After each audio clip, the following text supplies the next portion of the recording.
Damos gracias a Dios por ello. Vamos a seguir en nuestro estudio, aprovechando el tiempo.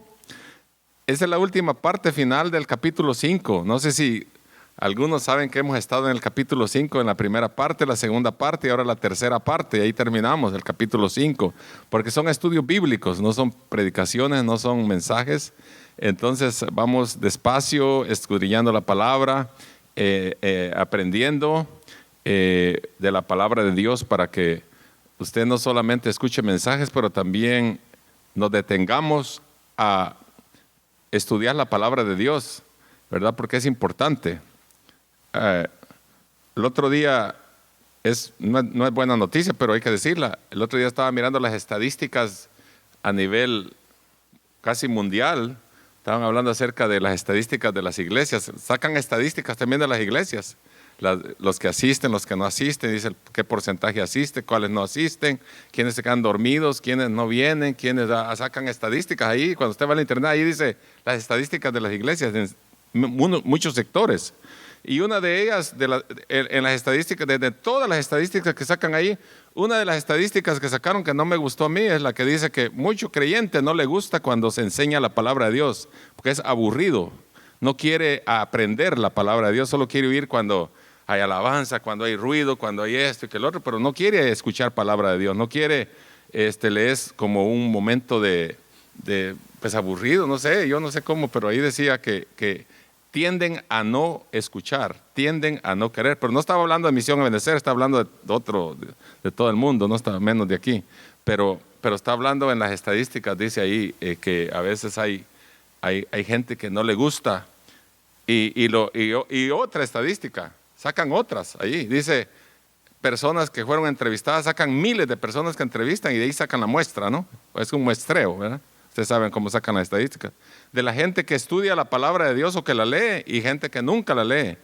Estadísticas donde hay gente que solo cuando va a la iglesia abre la Biblia y no la abre durante toda la semana en su casa. Ahí decía los porcentajes de toda la gente que entrevistan, que le preguntan a la gente, dice, ¿cuántas veces lee la palabra de Dios usted en la semana?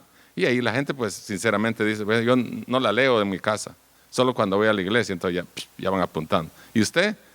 Y ahí van analizando todo, de todos los que entrevistan, son miles que entrevistan.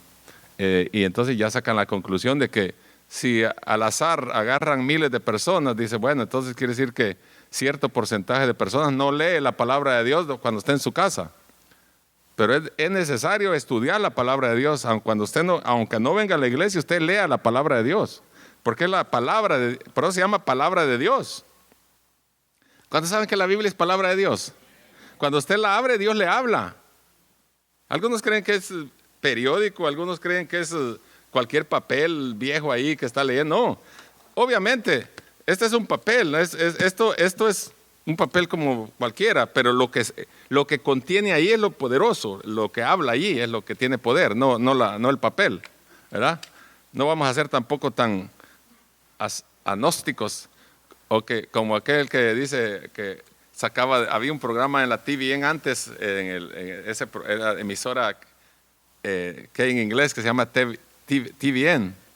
Salía uno siempre lo sacaban a las 11 o 12 de la noche porque oraba por los endemoniados, pero lo que hacía que agarraba bibliazos y le pegaba en todo el cuerpo y les mataba la Biblia.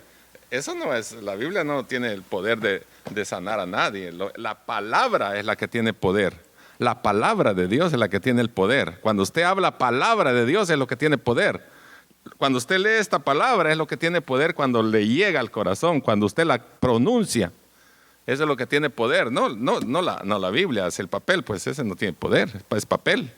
Pero la palabra que está escrita ahí es la que tiene el poder. Amén, ¿verdad? Amén. ¿Cuántos nos entendemos? ¿Verdad?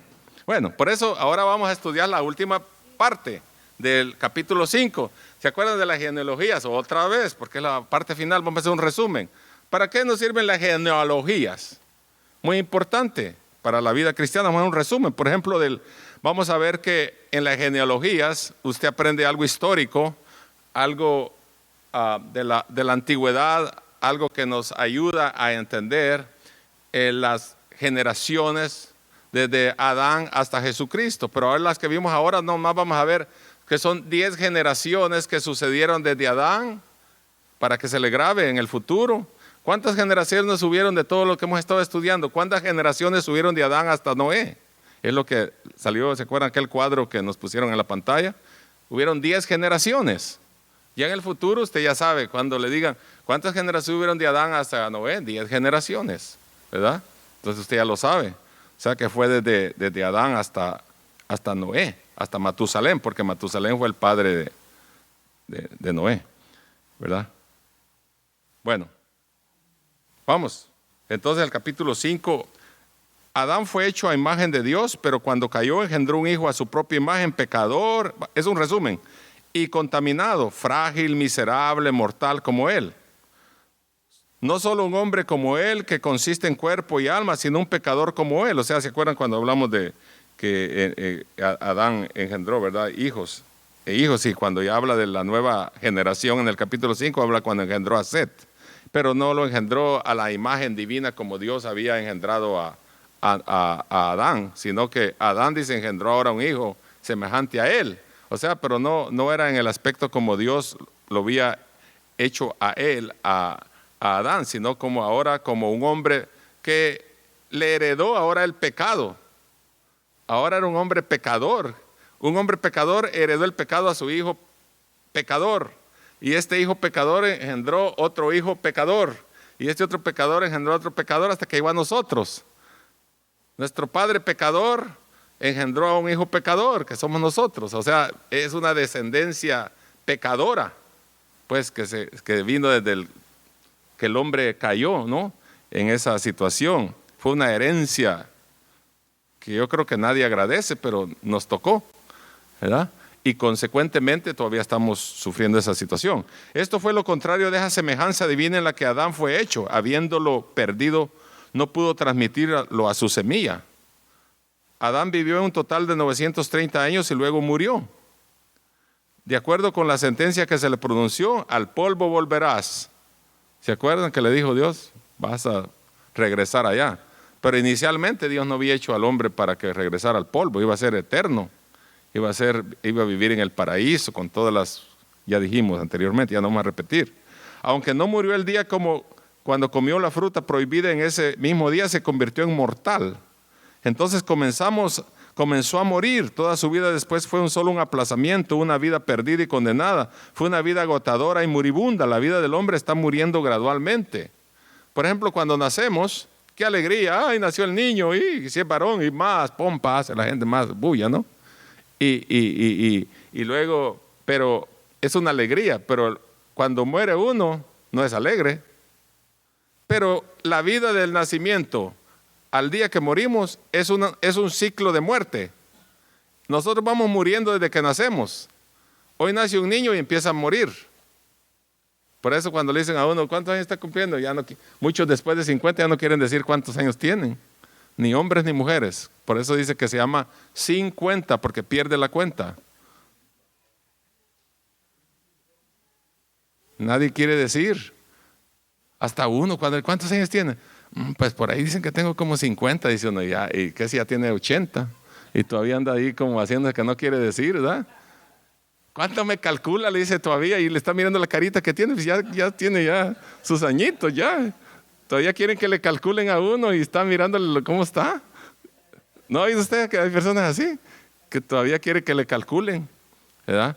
Pero ¿qué? Porque la vida es así, esa es la vida natural, que consecuencia de ¿qué? Del pecado. Por eso tuvimos que llegar allí. Si no, de otra manera fuéramos, qué felicidad. Pero Cristo vino a restituir eso que habíamos perdido. Por eso ahora nosotros en Cristo tenemos vida, ¿qué? Vida eterna. Porque el hombre está condenado ¿a qué? A morir. Y sí vamos a morir en el cuerpo, porque vamos a volver al polvo. Pero dice que nuestras obras con nosotros, dice Apocalipsis, ¿verdad? Juan dice, nuestras obras siguen. Aunque nos muramos, nuestras obras siguen. Están escritas en el libro de la vida. Y para que aquel día cuando resucitemos y vayamos a enfrentarnos con Cristo, entonces se va a abrir el libro de la vida. Entonces dice, ahí están nuestras obras. Y entonces vamos a ser premiados o condenados, ¿verdad? De acuerdo a nuestra vida que tuvimos cuando en esta tierra, ¿verdad? Y eso a veces ni se piensa en eso. La gente solo vive por vivir, come, duerme, trabaja y todo, pero no sabe que un día vamos a dar cuenta. Un hombre allá en mi tierra decía que íbamos a morir como un perro, dice. Dice, de todas maneras, dice, al final vamos a morir como un perro, decía. No, el hombre no muere como un perro. El hombre tiene que dar cuenta de su vida. Los perros no, pero el hombre sí. Tiene que dar cuenta de su vida. Así que la vida, usted tome la natural. No se ponga ya angustiado cuando ya llega viejo, como hacía. Tenía yo un familiar que tuve que darle un consejo. Yo cuando aún estaba más joven todavía, tenía yo como mis 40 años, le digo, decía, la vejez es un monstruo, dice, es esto, yo odio haber llegado a la vejez, no, le digo, ya se gozó cuando era niño, ya se gozó cuando era adolescente, ya se gozó cuando era joven, ya se gozó cuando ahora adulto, ahora ya está viejo, ahora gócese, es su tiempo de gozarse, cada etapa tiene su gozo, ¿verdad? O no nos gozamos ahora que ya estamos llegando ahí hasta más grandecitos, ¿verdad? Clásicos, ¿es alegre? Yo estoy alegre por ver pasado ya de 60 años y estoy contento. Y si llego a 70, gloria a Dios. Y si llego a 80, gloria al Señor.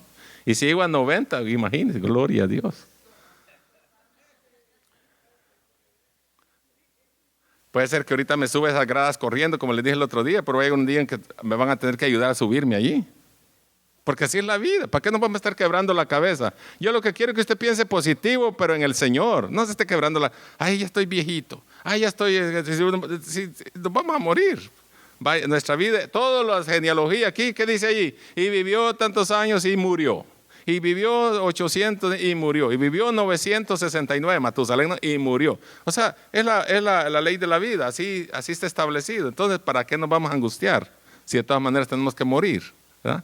Morimos, empezamos a morir paulatinamente. Cuando alguien viene y le dice, deseo que cumpla unos 100 años más, ay, gloria a Dios, pero ojalá con salud. Pero si morimos todos enfermos, pues no queremos llegar a viejos, ¿verdad? Pero mire, ahí está otra vez, nos puso la hermana. ¿Cuántas generaciones hay? ¿Ya se dieron cuenta? ¿Cuántas hay desde Adán hasta Noé? Para que las mire, 10 generaciones. Y ahí está otra vez. ¿Cuántos años tenían cuando empezaron a tener hijos y cuántos años a la edad que murieron? En la tercera, 1, 2, 3, 4, 5. En la quinta columna, ahí está la edad a la que murió. Mire, ¿y quién fue el que tardó más? En el 8. Matusalén, 969 años. Bueno, lo otro del versículo 6 al 20 dice, con respecto a cada uno de estos, excepto Enoc, se dice, y murió. Porque todos dicen, y tuvieron tantos años y murió. Pero ¿quién es el único que no murió? Dijimos Enoc, porque dice que caminó, ¿con quién? Anduvo con, mire, una esperanza y una esperanza preciosa. Dice que caminó con el Señor, ¿verdad? Es bueno observar la muerte de otros para aprender. Todos vivieron mucho tiempo, ninguno de ellos murió hasta que él había visto casi 800 años, y algunos de ellos vivieron mucho más, un buen rato, para que un inmortal sea encarcelado en una casa de barro, dice un actor. La vida actual seguramente no era para ellos una carga tan común como la es ahora, de lo contrario se habrían cansado de ella. Imagínense que ellos vivieron una longevidad saludable, o sea, saludable pues, pero vivir 800 años y enfermos, Dios me guarde, si nosotros apenas aguantamos menos de 100. ¿Sí se da cuenta? O sea, compare usted, ellos vivieron una vida saludable de 800, 700, hasta 900 y pico años, pero era una vida de longevidad, ¿verdad? Es una vida, era diferente que en nuestro tiempo ahora, pero ahora, ¿quién quiere vivir 900 años a la manera en que vamos? Que Dios nos guarde, ¿verdad? No, hombre, 900 años, imagínense. 800 años es Dios me guarde, ni pensarlo. Nos habríamos cansado. Tampoco la vida futura se reveló tan claramente entonces como ahora bajo el Evangelio. De lo contrario, habrían sido urgente de eliminarlo. Todos los patriarcas que vivieron antes del diluvio, excepto Noé, nacieron antes que Adán muriera. De él podrían recibir un relato completo de la creación, la caída, la promesa y los preceptos divinos sobre el culto y la vida religiosa que tenían ellos en ese tiempo. O sea, en todo lo sobresaliente aquí es, todos murieron, pero hubo uno que caminó con Dios, excepto él no murió, Enoc. Él no murió. Él dice que la Biblia que fue, ¿qué? Traspuesto. Del versículo 21 al 24 dice que Enoc fue el séptimo de Adán. La piedad es caminar con Dios, lo que muestra la reconciliación con Dios, ya que dos no pueden caminar juntos a menos que estén de acuerdo. Por ejemplo, el hombre se había apartado de Dios, el hombre había pecado contra Dios, pero mire, ahora viene una esperanza aquí. Dice que Dios aceptó de nuevo al hombre que se humillaba, que se reconciliaba con él y que venía ante él. Y dice que Enoc caminó con Dios. Caminó con Dios no quiere decir que agarraron de la mano a un lado de Dios y él a un lado. Lo que quiere decir es que aprendió a comunicarse con Dios, a estar con Dios a solas, a hablar con Dios, ¿verdad? Actuar como siempre ante los ojos de Dios. Eso es caminar con Dios, como usted y yo. Si estamos en una relación mutua con Dios, estamos caminando con Dios. Usted está caminando con Dios. Si usted vive para Dios, usted está caminando con Dios. No quiere decir que Dios va a ir a un lado de usted como un amigo o como una persona que la tiene físicamente. Eso es lo que quiere decir ahí. No quiere decir que Enoc iba con él a la par, sino él caminó de acuerdo a los propósitos de Dios, Enoc. Y por eso dice, no vio muerte. Porque no pueden andar dos que no estén de acuerdo, ¿no? Si Dios lo aceptó a él andar, caminó con Dios, quiere decir que, porque mire que dice, creo que Amós 3:3 dice, está medio raro ese libro, pero a ver si lo haya usted ahí. Amós 3:3 dice, ¿andarán dos juntos si no estuvieran de acuerdo? Quiere decir que Dios estaba de acuerdo con él. ¿Está de acuerdo Dios con usted? ¿Qué dicen ustedes? Pregúntese usted mismo. No, yo no le puedo, usted no me tiene que contestar a mí. ¿Está usted de acuerdo con Dios? Porque dice que para caminar dos juntos tienen que estar de acuerdo. Es igual como un matrimonio, ¿no? ¿Puede andar un matrimonio el esposo con la esposa juntos? Alguien dice, andamos juntos pero no revueltos.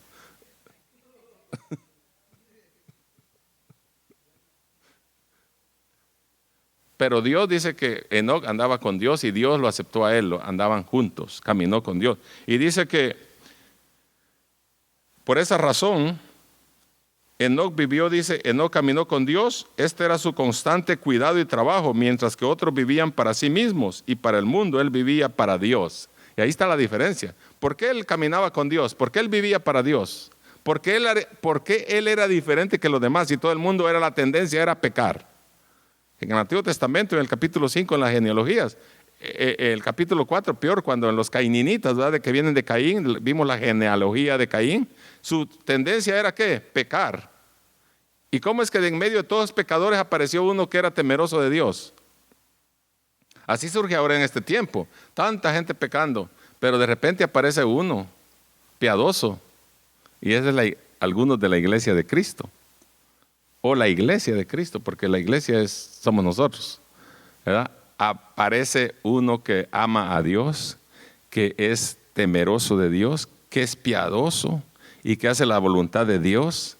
Y en medio de este mundo de maldad, tan atascado de maldad, aparece alguien que trae un mensaje de esperanza en Cristo Jesús. Y somos nosotros esa esperanza, esa luz, ¿verdad? Así apareció Enoc, fue la alegría de su vida. Enoc fue trasladado a un mundo mejor. Como no vivió como el resto de la humanidad, tampoco abandonó el mundo por muerte como ellos. Mire, como no vivió como el mundo, como los demás que pecaban, Dios, ¿qué dice que hizo con él? ¿Qué hizo Dios con él? ¿Qué dice el capítulo 5, 22? Y caminó Enoc con Dios después que engendró a Matusalén 300 años y engendró hijos e hijas. Y fueron todos los días de Enoc 365 años. Y dice el 24, mira aquí dice, caminó pues Enoc con Dios y desapareció porque lo llevó Dios. ¿Para dónde se lo llevó? ¿No dice la Biblia para dónde se lo llevó? Hebreos 11:5 tampoco dice, pero miren lo que dice aquí Hebreos 11:5. Estamos haciendo un resumen y un final del capítulo 5. Mi Hebreos 11:5 que dice, por la fe Enoc fue traspuesto para no ver muerte y no fue hallado, porque lo traspuso Dios y antes que fuese traspuesto tuvo testimonio de haber agradado a Dios. 3 veces usa el verbo trasponer. ¿Qué quiere decir trasponer? Porque dice, por la fe no fue traspuesto para no haber muerto, y no fue hallado porque lo traspuso Dios otra vez. Y luego dice, y antes que fuese traspuesto, ¿qué es? ¿De dónde viene ese verbo trasponer? ¿Qué quiere decir eso? Trasponer es desaparecer algo y ponerlo en otro lado, en otra asignación, en otra área. Puede desaparecer una cosa, desaparecer una persona. Es trasponer, ¿verdad? O sea, Dios dice que lo traspuso, lo desapareció de la faz de la tierra, se lo llevó. No dice la Biblia que al cielo, pero yo no le voy a agregar ahí como algunos dicen que se lo llevó al cielo. No dice la Biblia nada, anduve, busca y busca, yo no dice que al cielo se lo llevó. Solo dice lo traspuso, ¿verdad? Puede ser que hizo lo mismo, yo no puedo decir que agregarle lo que la Biblia no dice, pero pasa como lo mismo con el cuerpo de Moisés cuando los israelitas lo buscaban. El Señor desapareció el cuerpo de Moisés y nunca lo encontraron porque el pueblo estuvo de luto y parecía que se idolatrizaron con él y ya solo querían estar llorando. Y entonces le dijo Jesús, termine ya el luto, ya se terminó. Y lo desapareció de ellos, a Moisés. Pero también aquí dice que traspuso a Enoc, y 3 veces dice lo traspuso, lo traspuso, lo traspuso. Pero antes de trasponerlo dice, encontró que él hizo la voluntad de Dios, temió a Dios, confió en Dios. O sea, se fue en victoria con Dios. ¿A dónde se lo llevó? Lo más seguro que por eso es que así que la gente deducen en base a ese contexto es que se lo llevó al cielo, porque ahí vive Dios, ¿no? Dios vive en el cielo. Entonces posiblemente se lo llevó al cielo, pero es una posibilidad que así haya sido de acuerdo a ello. Ahora, la Biblia, yo no he encontrado donde diga que se lo llevó al cielo. Si no, dice que solo fue traspuesto, pero no vio muerte. Se lo llevó vivito, pero tuvo que haber una transformación si se lo llevó para el cielo, porque dice que carne y sangre no entra al reino de los cielos. Entonces, si se lo llevó para el cielo, tuvo que haber sido transformado con un cuerpo celestial para que entre al cielo, porque lo mismo va a suceder con nosotros cuando Cristo venga. Dice que seremos transformados, porque le veremos a Él cara a cara tal como Él es. Tú y yo tenemos que ser transformados para ver a Cristo. No lo podemos mirar en este cuerpo mortal, porque dice que es necesario que se vista de inmortalidad para ver a Cristo, ¿verdad? Porque nosotros somos pecadores, pero a través del sacrificio de Cristo y la salvación que Él nos ha otorgado y ha hecho amistad entre Dios y el hombre, ahora nosotros tenemos acceso para Dios. Pero el día que Él venga, no solamente tenemos acceso a la salvación, pero también lo vamos a ver a Él como Él es, dice la Biblia, pero no con este cuerpo. Primera Tesalonicenses 4:13, ya sabe cómo dice, ¿no? Cuando el Señor venga, dice que los que murieron en Cristo resucitarán primero, y luego nosotros los que vivimos no nos adelantaremos. Ahí dice de una vez, no nos adelantaremos a los que murieron, sino que dice que juntos con ellos nosotros seremos transformados, y ellos resucitarán ya con un cuerpo transformado, los que murieron en Cristo. Dice en Cristo, no dice que todos. Por eso volvemos a la historia del otro que estábamos hablando el otro día, cuando la gente manda al cielo a todo el mundo, ¿verdad? No todos van a ser transformados en ese día, que dice que los muertos en Cristo, oiga bien, dice en Cristo, por si usted tiene familiares, amigos o nos escuchan en las redes sociales, dice que los muertos en Cristo, dice ahí de una vez, resucitarán primero. No dice que todos, aquellos van a resucitar como 1000 años después, pero para ser juzgados y lanzados, dice, al lago de fuego, dice la Biblia. La Biblia dice así. Digo que la Biblia dice porque la gente, cuando uno habla del infierno y de cosas de condenación, cree que uno está condenando a la gente porque uno quiere decirles eso. La Biblia dice, los muertos en Cristo resucitarán primero, y luego nosotros los que vivimos no precederemos a los que murieron. Vamos a ser transformados para ver a Cristo. Bueno, salió esto por Enoc, ¿verdad? Que vivió 365 años y Dios dice que lo traspuso, lo desapareció, se lo llevó, ¿verdad? Entonces, hasta ese momento todo apareció como una luz, como una esperanza. Ahora hay un hombre que adora a Dios. En medio de esta maldad, en medio de este pecado, en medio de todo este caos, apareció Enoc, que caminaba con Dios, un hombre temeroso de Dios. Eso es de admirar. En medio de un mundo pecador, apareció Enoc para adorar y servir a Dios y adorarlo como Él es. Hubieron otros más. Pero bueno, y para terminar, aquí viene la terminación. En el versículo 25 al 32. Vivió Matusalén 180 años y 7 años. Vivió Matusalén 187 años y engendró a Lamec. Este Lamec no es el mismo que viene de la descendencia de Caín. Este es otro Lamec. Porque allá también ya le dije la vez pasada que hubieron uno que se llamaba Lamec también, pero era descendiente de Caín. En el capítulo 4, Lamec es descendiente de Set, ¿verdad? El hijo de Adán y Eva, que fue el que reemplazó a Caín después que Caín había matado reemplazó a Abel después que Caín había matado a su hermano. Entonces ahora viene Matusalén y a los 187 años engendró a Lamec. Y vivió Matusalén después que engendró a Lamec 782 años y engendró hijos e hijas. Y hablábamos el otro día que imagínense en todo ese tiempo cuántos hijos e hijas pudo haber tenido. Por eso de ahí entra el conflicto de aquel de que muchos en vez de predicar el evangelio se quedan averiguando de quién era la esposa de Caín, ¿verdad? Ahí se quedan toda la vida averiguando. ¿Y de quién era? Pues aquí todos ellos tuvieron hijos e hijas. Y la generación viene de la genealogía, la generación de todo el mundo viene de la misma raíz, del mismo árbol genealógico. Pues tuvo que haber sido de los mismos hijos de algo, pero muchos años después.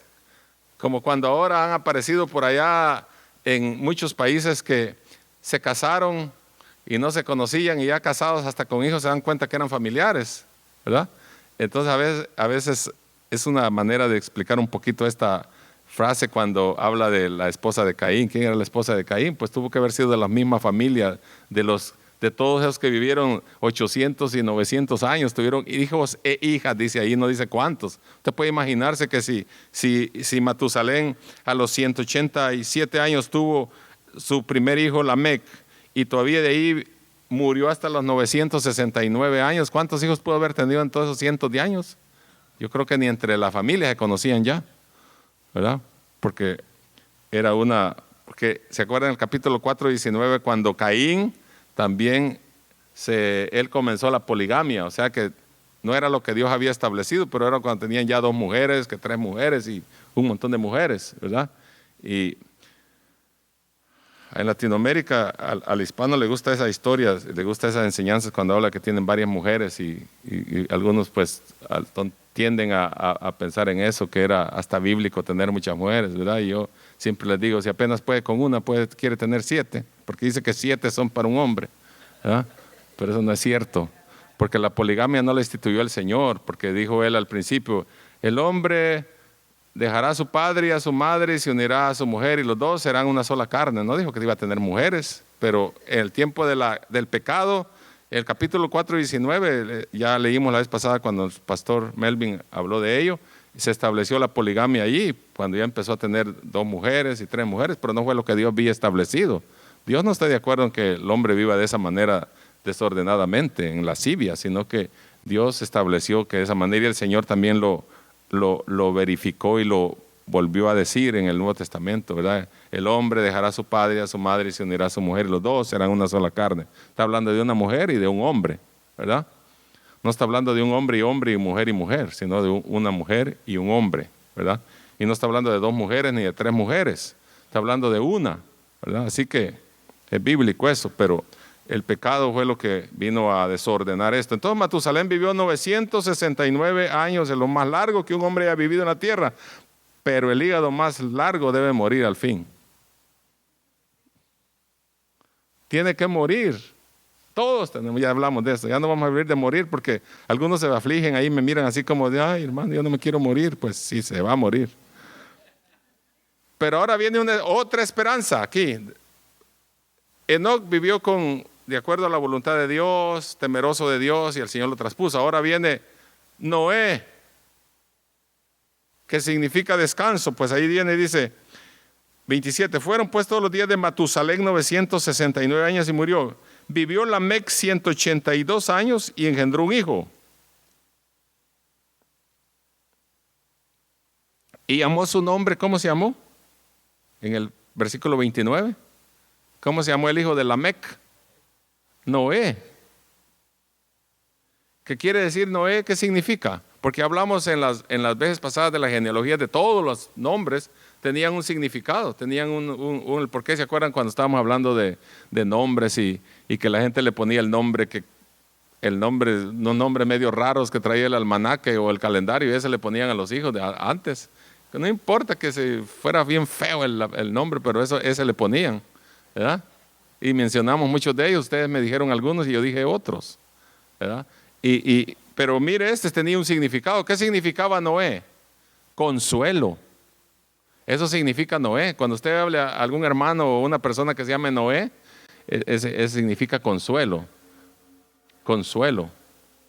O consolar.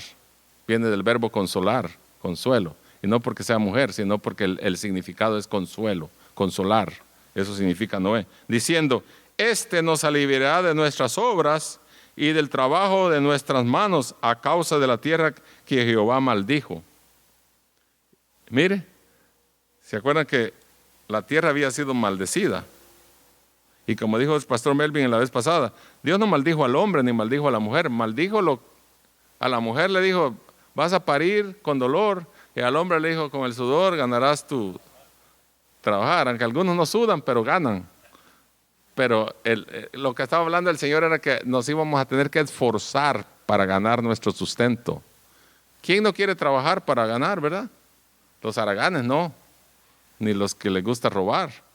Pero la mayoría de todo el hombre honrado, honesto, quiere trabajar para vivir, para ganarse el sustento diario, porque es la ley, ¿verdad? Pero dice, este nos aliviará de nuestras obras y del trabajo de nuestras manos, a causa de la tierra que Jehová maldijo. Y vivió Lamec después que engendró a Noé 595 años y engendró hijos e hijas. No dice los nombres. Y fueron todos los días de Lamec 777 años y murió. Y siendo Noé de 500 años engendró a Sem, a Cam y a Jafet. Eso va a seguir después, pero Noé significa descanso. Sus padres le dieron ese nombre con la perspectiva de que fuera una gran bendición para su generación. Observe la queja de su padre sobre el calamitoso estado de la vida humana por la entrada del pecado y la maldición del pecado. Toda nuestra vida se dedica al trabajo y nuestro tiempo se llena de trabajo continuo. Algunos ni paran de trabajar, solo puro trabajo, puro trabajo, puro trabajo y puro trabajo, y nunca descansa, nunca vacaciones, nunca nada. Pero necesitamos parar un poquito. Si usted se da cuenta cuando algunos dicen, tengo que trabajar, estoy muy ocupado, estoy aquí y estoy allá, pero hasta yo mismo me regaño a veces porque yo no quiero parar, pero tengo que parar, tenemos que parar en algún momento. Cuando vino el COVID-19, tuvimos que parar como 2 semanas o más, que decían, nadie sale y nadie, ahí nos tuvieron enjaulados, como que éramos changuitos, pero no salía, todo el mundo estaba ahí, que tuvimos que parar, era una orden que había que parar. Pero a veces voluntariamente uno no quiere parar. Hasta que el cuerpo truena, entonces paramos. Hasta que el cuerpo le dice, ¿sabes qué? Hasta aquí llegamos. Vos. Si es de Centroamérica, le dice, hasta aquí llegamos vos. Hasta aquí llegamos. Usted sabe que el cuerpo le avisa a uno cuando hasta donde él quiere. A veces hay gente que se enferma. Y yo mismo lo he experimentado, me he enfermado. Y no es porque esté enfermo, porque esté mal de mi cuerpo, sino porque el cuerpo se cansa y dice, hasta aquí. Y estás a la cama. Pero no es porque esté enfermo continuamente o que va a ser una cosa larga, sino lo que el cuerpo quiere es descansar, solo que no le puede hablar con la boca. Pero él sabe que tiene que parar usted de trabajar y darse un descanso. Debemos descansar porque Noé significa alivio. Porque de las obras, dice, del pecado y todo lo que el hombre estaba angustiado de trabajar, él vino como un descanso. No solo porque traía esperanza de salvar, que Dios adelante vamos a ver en el capítulo 6, construir el arca de salvación y vamos a ver todo el significado de eso, pero era un consuelo para la humanidad que estaba pecadora, un mundo en caos, en tristeza y en dolor, y apareció el consuelo, apareció la salvación para el mundo, aunque no quisieron aceptar el mensaje de Noé, que lo vamos a ver más adelante, pero el objetivo era que Noé trajera consuelo al mundo, que trajera esperanza al mundo, que hubiera un hombre que trajera esperanza, así como Cristo apareció para dar consuelo y esperanza al mundo, así también Noé, eso significa también consuelo, ¿verdad? Apúntelo. Dios, habiendo maldecido el suelo, es todo lo que algunos pueden hacer con la mayor cuidado y dolor, obtener un sustento duro para consolarnos. Significa no solo el deseo y la expectativa que los padres generalmente tienen de sus hijos, que será un consuelo para ellos y ayudarles, aunque seguido demuestran lo contrario, pero también significa una perspectiva de algo más.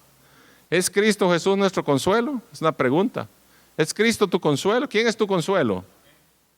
En medio de este mundo pecador, en este mundo lleno de maldad, ¿quién es tu consuelo? Cristo. Él es el que nos consuela. Apareció el Hijo de Dios. Ahí dice la Biblia, apareció el Hijo de Dios. Para darnos consuelo, para traer salvación, que pronto vamos a estar celebrando Navidad. Es salvación a este mundo, y a través de Él es que encontramos ahora esa esperanza, esa luz que apareció en medio de la oscuridad. Ese es el mensaje. Necesitamos mejores consoladores bajo nuestro trabajo y tristeza, que las relaciones más quebrantadas y serias encontremos consuelo en Cristo, que busquemos y encontremos consuelo en nuestro Señor Jesucristo, que es el único que nos puede ayudar y nos puede dar ese beneplácito y ese descanso que necesitamos, no solo espiritual, pero físico también. Porque el Señor dijo, venid a mí los que estáis trabajados y cargados, y yo os haré descansar. Mateo 11:28. Gloria a Dios, póngase de pie. That's it. Ese es todo el capítulo 5. La conclusión. Y damos la bienvenida a la hermana Marisol Frías, que está aquí con nosotros. Iba a decir el apellido, pero no lo puedo pronunciar bien. ¿Frías? Farias. Farias, dijo. Hermana Marisol Farias, sea bienvenida a nuestro servicio de español. Ella entiende